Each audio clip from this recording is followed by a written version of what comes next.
Welcome to the Binge Breakers podcast. I'm Jacqueline. I am here to teach you how I overcame bulimia and my binge eating disorder, and how you can too. Through simple steps of mind management, repairing your relationship with yourself, understanding your habits, and intuitive eating. Hey everybody, what's up? I have so many issues trying to start off the podcast organically. It just feels weird to say hello into an empty room, but I know that you're out there. I know that you're listening. So hello to you, my friend. Thank you for being here. I appreciate you. Anyway, let's start off the episode. Today's episode is going to be fun. I put a poll out on Instagram to see if you guys would be interested in me reviewing Kathryn Hansen's Brain Over Binge book, which I feel as though it's a rite of passage for bulimics. Most bulimic people have picked up this book at one point in time and used it, and I certainly listened to it. It was probably the first recovery book I ever listened to when I was trying to figure out how to recover, and I listened to it quite early on in my recovery process, or I should say in my bulimia. Even after reading the book, it took me 3 more years before I actually recovered.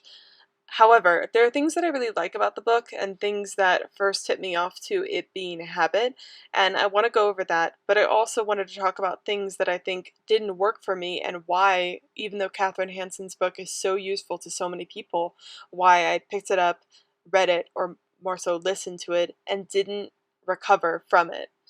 And so I think there's just some disconnects into what she says, and I want to go over that today, and the good and the bad and the nitty gritty, and we'll review it and talk about it. But first, I wanted to read a review that I got on Instagram, and this message was pretty heartbreaking, but also it just made me want to share it with you because I think a lot of you will relate to it.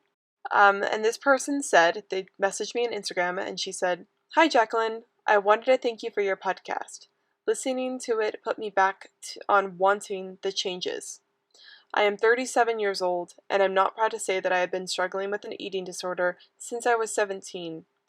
The first decade or so, it was purely anorexia, surviving on maybe an apple every few days. Then bulimia kicked me in the face a while back.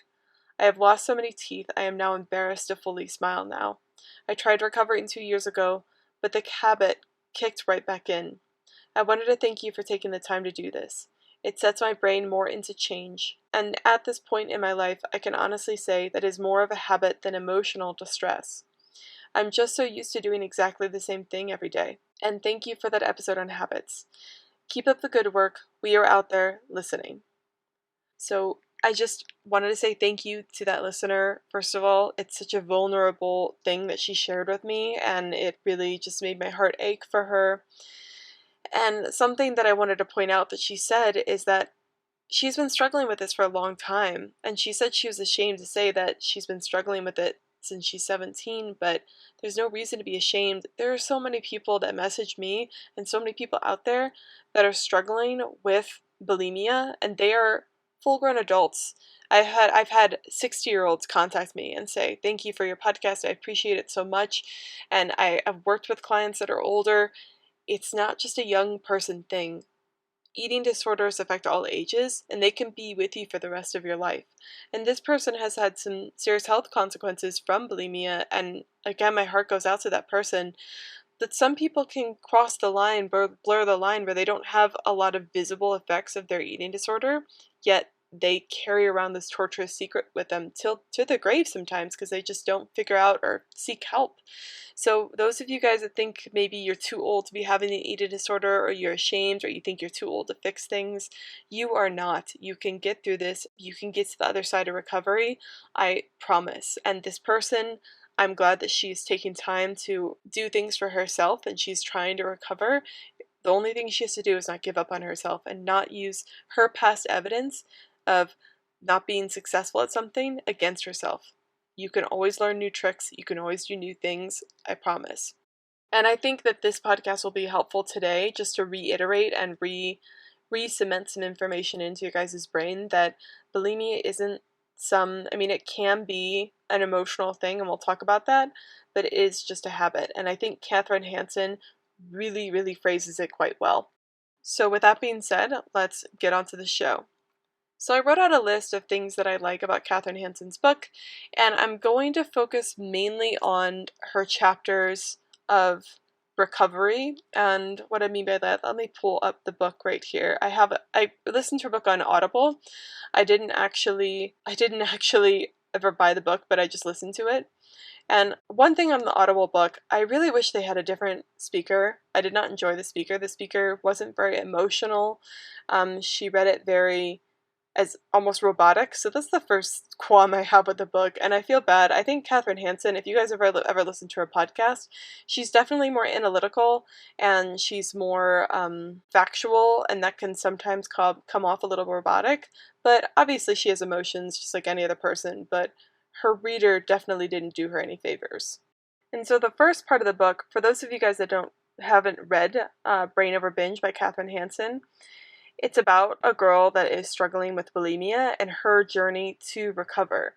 So the first half of the book, part one, My Bulimia and Recovery, is really just her story of her struggles and how she was so engrossed in this bulimic habit.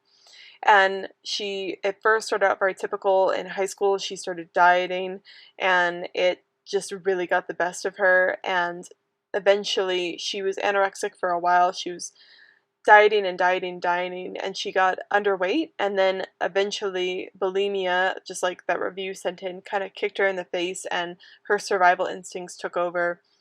And she started binging, and they started out small, but slowly but surely they turned into massive binges, like 3,000, 7,000 calorie binges, and it lasted throughout a large part of her 20s and her college years, which is similar to me. I think my bulimia started in my late college years. And so she goes on to tell the story of all of her dealings with binging, and she's bulimic, but she purges via exercise instead of purging via throwing up or being sick. And I think that's an important indicator because while they're very similar, exercise purging, like bulimia is bulimia. You basically, the definition of bulimia is that you have some sort of uncontrollable eating followed by some sort of compensatory behavior that tries to get rid of those calories or make up for those calories, and that could be through laxative, diuretics, purging via throwing up, or exercising and excessive exercising. And Kathryn's exercising was, like she would exercise the next day for 7 hours, just exhausting amounts of things in attempts to not gain weight and deal with the consequences. But the type of bulimia that I suffered from, while I did use exercise to an excessive amount, I would also just purge via throwing up. And I think those two are very different. Purging is a much quicker way to get rid of the consequences of what just happened, and therefore I think it can be a little bit harder for some people not to do it. Exercising is very difficult.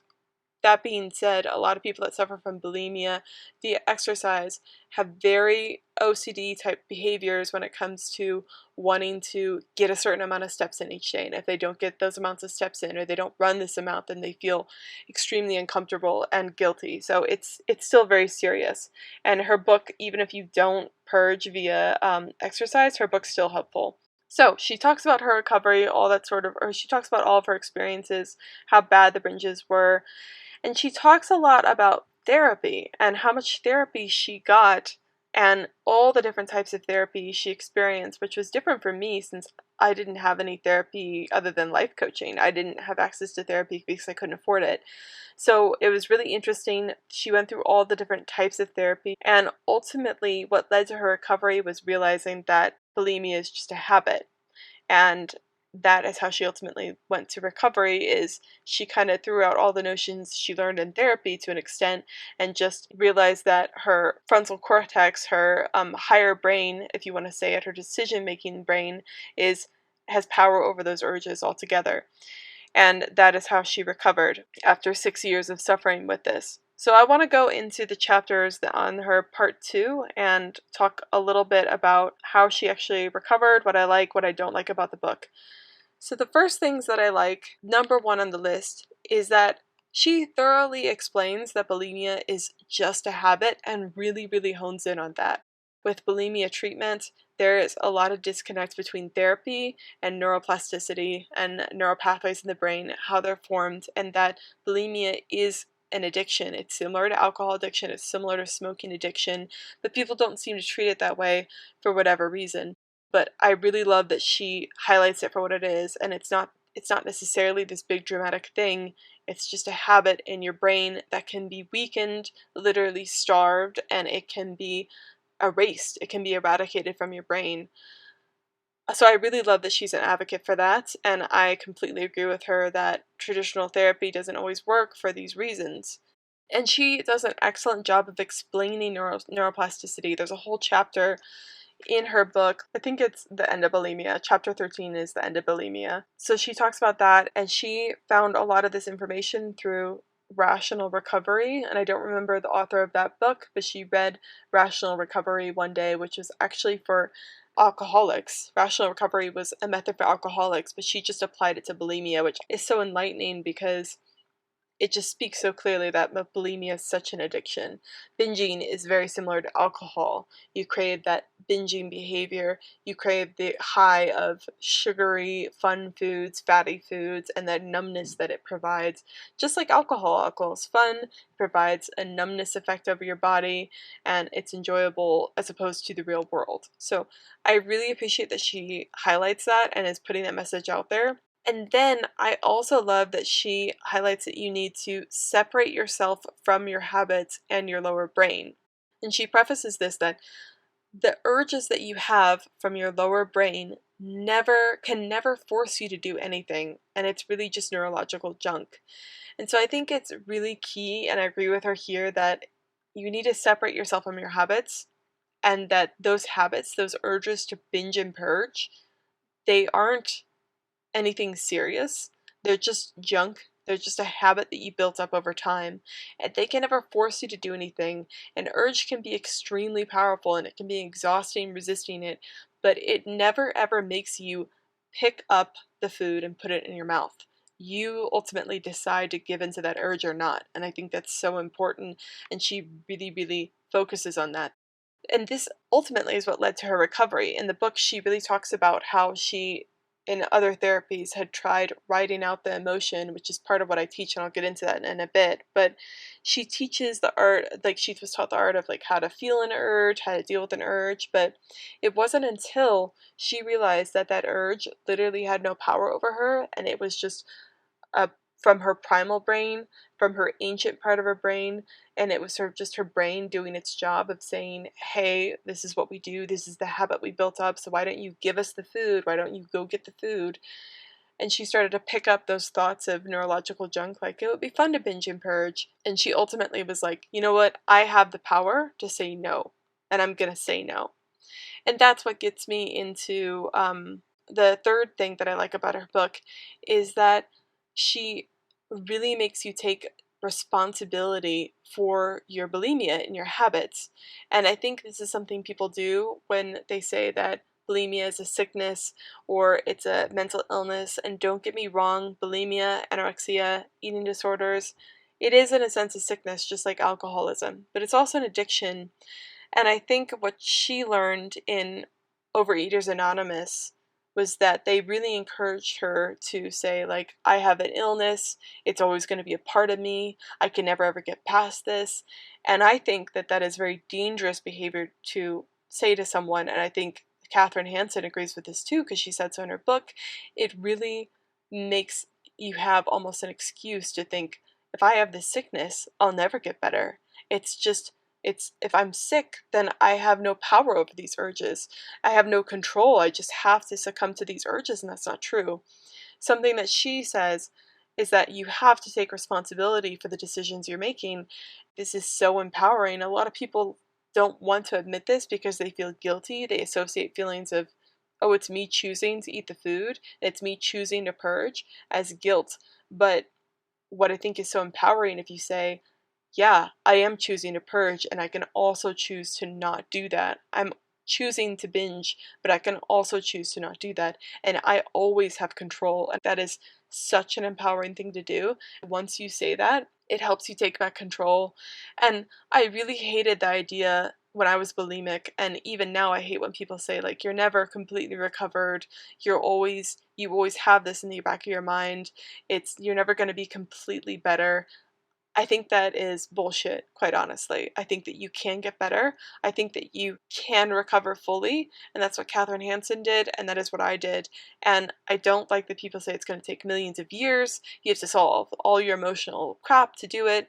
But really, what Kathryn and I have very similar recovery stories, and once we figured out that missing piece of habit breaking, our bulimia was gone within a month or so, which is just amazing since we both suffered for a long time. And it both sounds like, I mean, I know from my experience, I had it tons. I was binging and purging multiple times per day, and I just couldn't wait to binge and purge at the end of the day. Like, I was highly addicted, and so was Kathryn. So I love that she makes you take responsibility for your own behaviors, and it's like owning up. It's a confessional, but once you take responsibility for it, it means that you can change something. If you're responsible for that something, you can absolutely take back control. I want to remind you that all of you that are listening right now, you have control. Every decision you make is always within your control. Maybe it's not the best decision, but just remember that you can always say no to those urges. They can never, ever force you to do these things. And that's because it's just your primal brain. It is not your decision making brain. It's just old neurological junk. It's just a neural pathway that's fighting to stay alive. Because as we know, bulimia are just habits, and habits are just neural pathways in our brain that are programmed for us to do certain things for via a cue, craving, response, reward circuit loop. It's all just a habit, and when that urge arises, it's just your brain reenacting that urge. It's nothing more, and you do not have to answer it.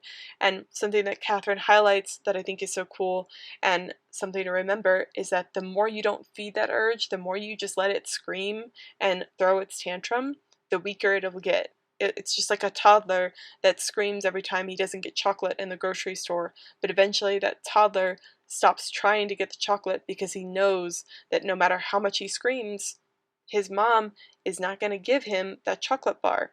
It's the same concept. And eventually those habits go away.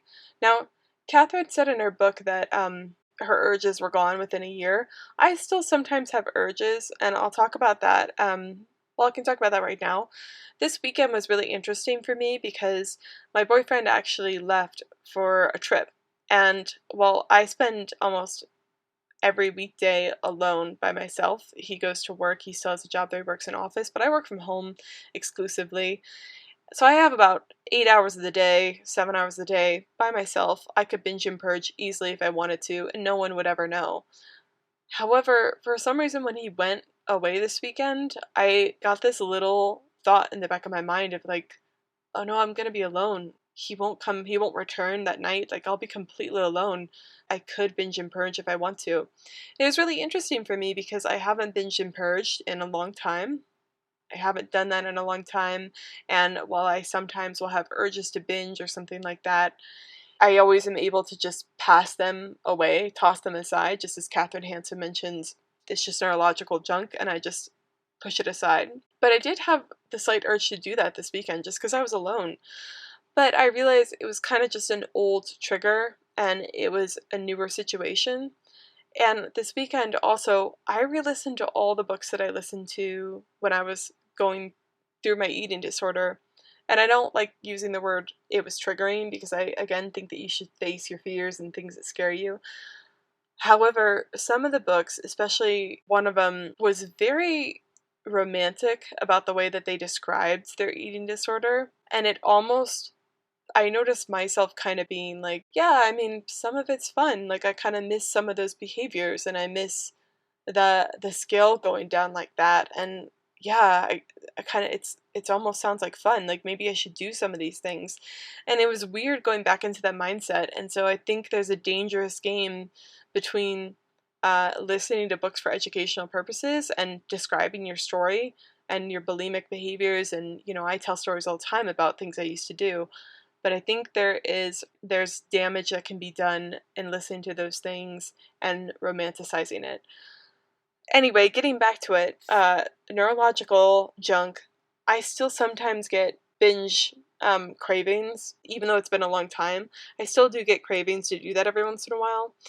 I don't know if they'll ever go away. Kathryn says she doesn't get those anymore, but I still do. However, they're really easy to just ignore.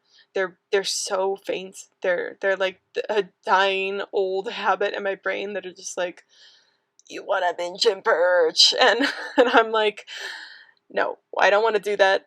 Please go away. And they kind of go away. But when I was initially doing it, very hard to fight, very hard to say, no, I don't want to do this. But eventually, the more I didn't feed the beast, the more it just kind of went away. Another thing that she said that I love is that you do not have to solve all your emotional problems to recover, and your bulimia will not be cured if all of your life's problems are cured. And I'm paraphrasing, these aren't direct quotes, but it's the general gist of what she said because, again, Kathryn went through so much therapy, and it's very interesting to see her perspective. Her therapist tried all sorts of things, all sorts of different techniques, and trying to, like, all of her eating disorder was some sort of deep-seated, deep-rooted issue, and she had to figure out that issue and think of the plausible reasons for that issue for her to ever solve the problems. And what I'll say to that is a lot of times eating disorders can be triggered as a coping mechanism for something and can be triggered due to influences that you had. But what Kathryn highlights and what I'm saying here too is that eventually it's no longer because of that thing. It's that thing caused the habit to be there. It laid the foundation for creating that habit. And while something initially caused that habit, it doesn't matter anymore. It doesn't matter what that thing is anymore. Now it's just a habit. Now it's just a neural pathway that's playing out over and over and over again. I disagree with her a little bit on triggers, and I'm going to get into that in a bit. And you know what causes it, and that it's not just a habit, and bulimia is still an emotional event for a lot of people. But I do agree that you don't have to solve everything to be free from bulimia, and it's impossible to solve all of your life's problems. Your life will not be perfect once you recover.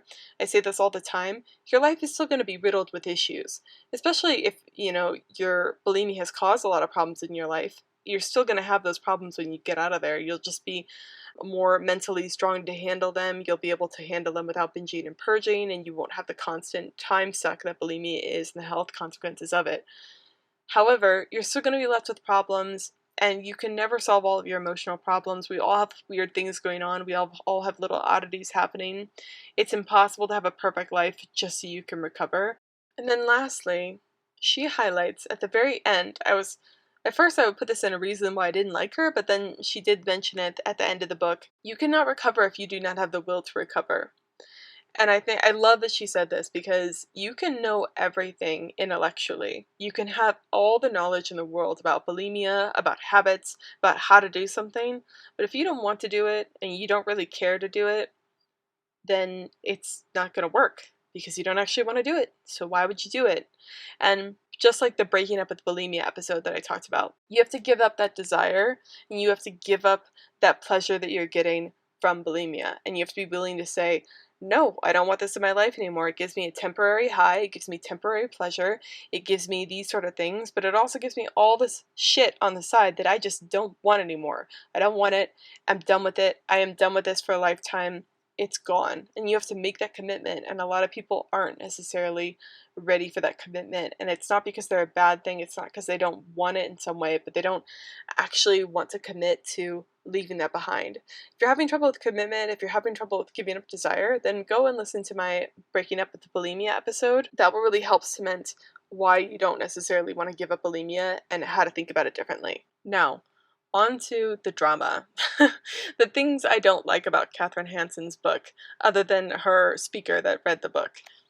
Kathryn, if you're listening, I thought your book was wonderful, and I especially don't want to slander her in any way. I want to be very accurate about the things that I say about her because I think her book's wonderful. I think she puts out a lot of great information, and you never ever want to say something about someone that's not true, especially if you're critiquing them in some way. You want to be damn sure your critiques are clear and concise. So the first thing I want to say is that she's a little bit dismissive of therapy. And she does have a whole section in her book that is about bridges to therapy, and she does talk about some of the benefits that she had from therapy. So she's not like, she doesn't say specifically that therapy doesn't help, and I appreciate that, but she talks about how much of it really didn't help. And so I think she focuses in a lot on cognitive behavioral therapy, which is one of the most effective therapies there is in treating eating disorders. It has one of the highest success rates. I think what she was missing and what I was missing when I listened to her book, she kind of dismissed therapy a lot in her book when I was listening to it, when I was trying to recover or trying to look for ways to recover. And she just said the main thing for her was that she understood that the urge was coming from her primal brain, and that was enough for her to say no to the urge. And that's simplifying her words a lot. That's, really putting it into layman's terms. She goes into farther detail than that. But it seems to me the general theme and interpretation that I found from the book is that once she realized that the urge didn't have power over her, it was enough for her to say no to the urge, view it as neurological junk, separate herself from the urge, and not answer it. For me, I tried to do that, and it still felt so powerful that I just went through with the urge anyway. Cognitive behavioral therapy really helped me clear up some of the emotional issues I was having, because part of cognitive behavioral therapy is that your thoughts affect your feelings and your feelings drive you to do things. That's like a very, again, layman's terms of one of the concepts in cognitive behavioral therapy, or CBT for short. That's one of the concepts in there, and for me, I was having so many destructive thoughts. Kathryn seemed like she was maybe more mentally stable when she was going through her bulimia, which that's great. For some reason, she didn't have all these horrible thoughts, and maybe it's because she was having so much therapy that she didn't think so awfully about herself. But I was in a very depressive state. I was probably clinically depressed. I thought about suicide all the time. I really didn't think I was worth anything. I was disgusting. I thought I was disgusting. All of these things. I had such horrible thoughts. And not only did I have horrible thoughts about myself, I had horrible thoughts about the world in general. I was extremely bitter. I had no motivation to really live anymore. And so for me, cognitive behavioral therapy really helps me to understand that my thoughts are just opinions that I have, and I can choose to think whatever I want. And when my brain says something like I'm worthless, then it's my responsibility to tackle that thought in an educational way and say, no, that is just a thought. We do not think those things anymore. We're going to do this instead. Something that I think Kathryn is missing in her book, or maybe something she didn't explain clearly enough, is that while it's important to understand that bulimia is just a habit, it's really hard to resist bulimia when you haven't worked through some of your emotional issues. Because if you're very depressed, if you're in this very not emotionally balanced state, it's going to be a lot harder for you to manage those urges. It's going to be a lot harder for you to even want to recover if you feel like your life is worthless, if you feel like you're trash, if you're treating yourself like shit all the time. It's not going to work out. So I think that maybe there's a gap in Kathryn's book when she kind of dismisses therapy a little bit, because she may have been underestimating the amount of people that are bulimic that have some deep-seated emotional issues. The way she described it is that she did have some low self-esteem and some people-pleasing tendencies, but she worked through them, but she still had the urges to binge. And I will say the same thing happened for me.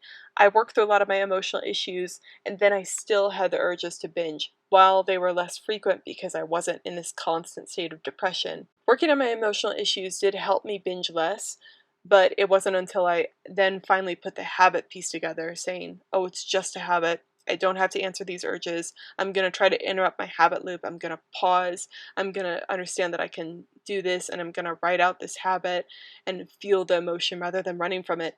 That was what ultimately was the magic key for me to eventually recovering from bulimia. She doesn't say therapy is not necessary.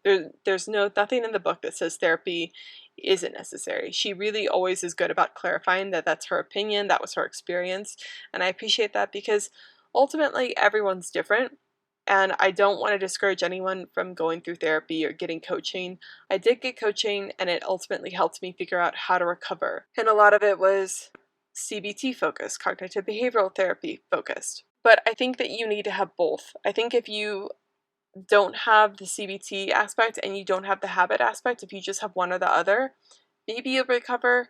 But for me, having just the habit component, knowing it was just a habit for me, didn't work, because I still felt like a piece of trash.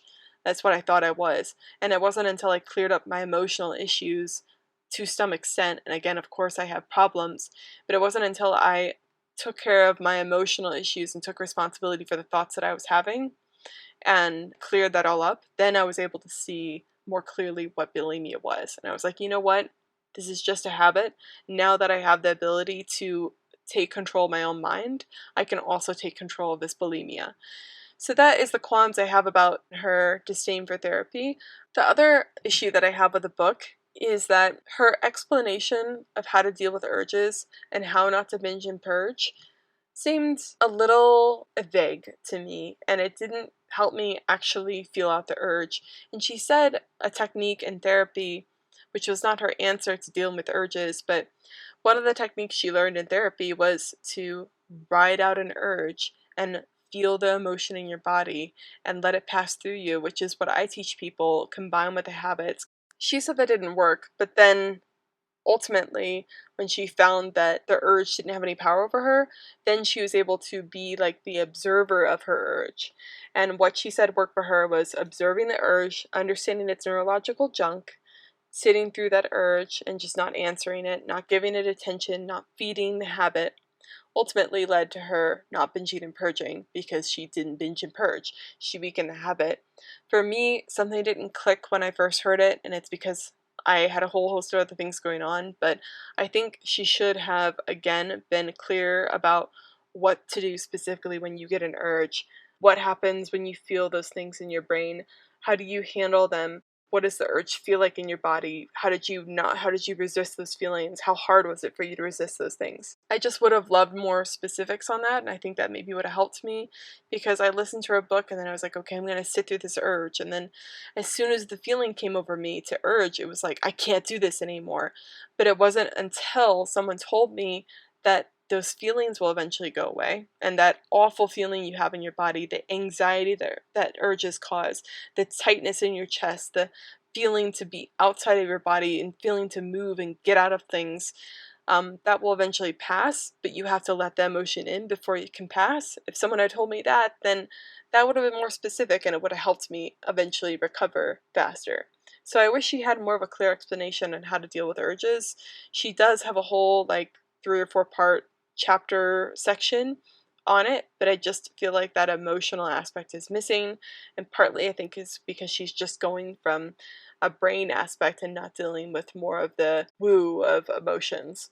She also prefaces that knowing your triggers is kind of a waste of time, and that she was always trying to figure out how, like, what triggered this, what happened here, and writing down all of her triggers was useless because there's so many triggers.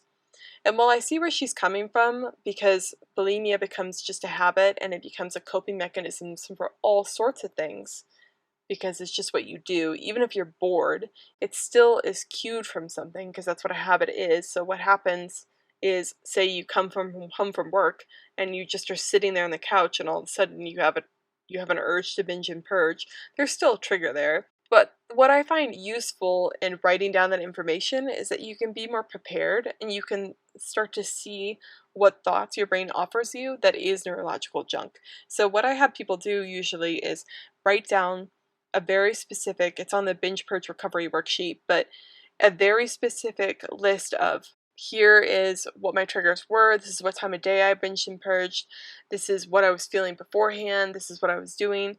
But there's a specific question that I ask, and the question is, what thoughts did your brain tell you that convinced you to binge and purge? And I think that is a very important trigger or piece of information to write down, because then the next time that happens, you can kind of be prepared to be like, oh, this is just something my brain tells me that's actually just trying to get me to binge and purge. It's not really clear logic, it just sounds convincing. So I think that I would disagree with her. Recording information, knowing what's happening, that's more important than I think she's giving her that credit to. So overall, I really loved Kathryn Hansen's book. I think those are the main quarrels I had with her on therapy, on the lack of the explanation she had for binging and purging and how to resist urges, and knowing your triggers. I think all of those things, maybe some work. I have some disagreements with her there. However, overall, I think her book again does a really great job of highlighting that bulimia is just a habit, that it's just neurological junk, and that it can be broken no matter what age you are, no matter how long you've been doing it. She suffered for 6 years with bulimia. I suffered with over 4 years of bulimia, plus tons of dieting and other years of just trying to lose weight and dieting. The more I think about it, the more I go back into my history. While I wasn't bulimic for more than 4 years, I was definitely exhibiting a lot of strange behaviors and a lot of ED type behaviors long before I started binging and purging. So, do I really count it as just 4 years? No, I think I was suffering for much longer than that. However, it doesn't matter how long you've been doing something, you can rewire your brain. And I think that's the most inspiring part about Kathryn's book, is that you can literally mold your brain into whatever you want it to be. It's just habits and consistency. And what happens is a lot of people just give up too early. But you can do it. You can recover. It's just going to take some time, and it's going to take a little bit of you taking control, you taking back the power, and you never ever giving up on yourself. And I promise you can get through it. So I hope this was helpful for you guys. Just a reminder, the course drops September 6th. If you're not on the waiting list, get on the waiting list. There'll be special offers to people on the waiting list. So get on the waiting list. You'll be able to purchase the course and be on my digital course, which is entirely dedicated to bulimia recovery, on September 6th. So get on that list. The link will be below, and I'll also include my binge purge recovery worksheet below, which I think is effective for this episode. All in all, highly recommend her book. Go check it out. Kathryn, if you're listening, thank you for this book. I found it very helpful, and I think most of all, the message you're putting out is very helpful, so thank you. And I guess I will see you guys next week. It's been a fun one. I'll talk to you guys later. Bye!